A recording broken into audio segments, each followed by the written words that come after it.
This is lesson 96 on page 402. It's the difference of two squares theorem. Okay, so I have a question, guys. If I tell you that x squared is 4, then what are the possible values that x can be? 2. Okay, so if I put 2 squared equals 4, right? Can x be any other value? Can x be negative 2? What is negative 2 squared? A negative times a negative is a Positive. So that equals positive 4. That is why when we have something like x squared equals 4, when we solve for this, So anything squared is going to equal positive? or negative, because anything squared is going to equal a positive, yes. So the way that I solve for this is I take the square root of both sides, because the square root of anything squared is just So x equals 2? is x. So the left hand side is x, but on the right, for the number, it's both the positive and negative of that number.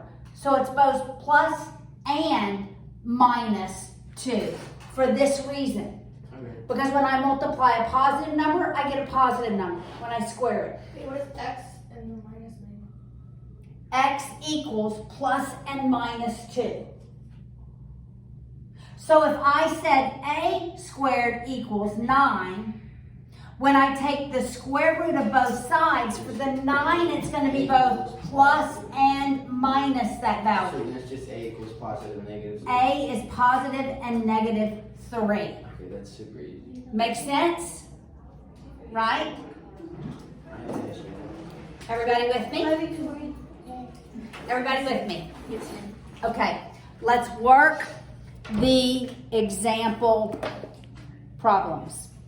96.1, page 403, 96.1.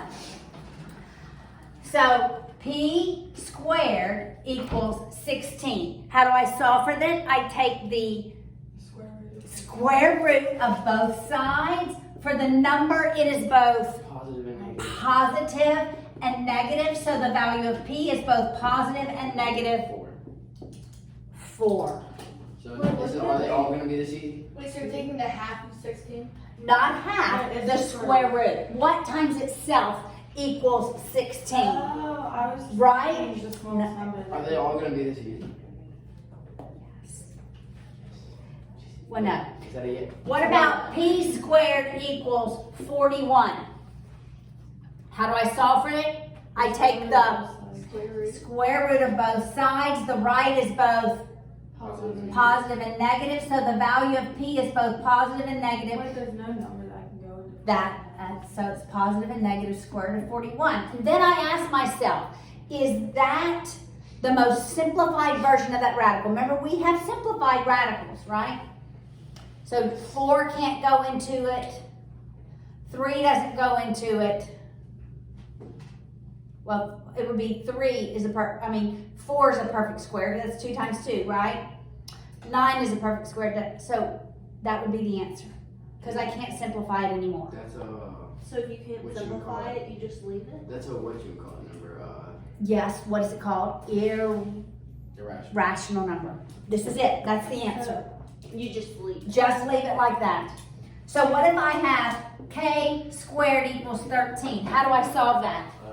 K equals square root. What do? I take the Square root. So square root of both sides. The right side is both. yeah, so it's So what is the value of k equal? equals positive and negative square root of 13. Right. That's the entire lesson. That's it. This is it. This is it.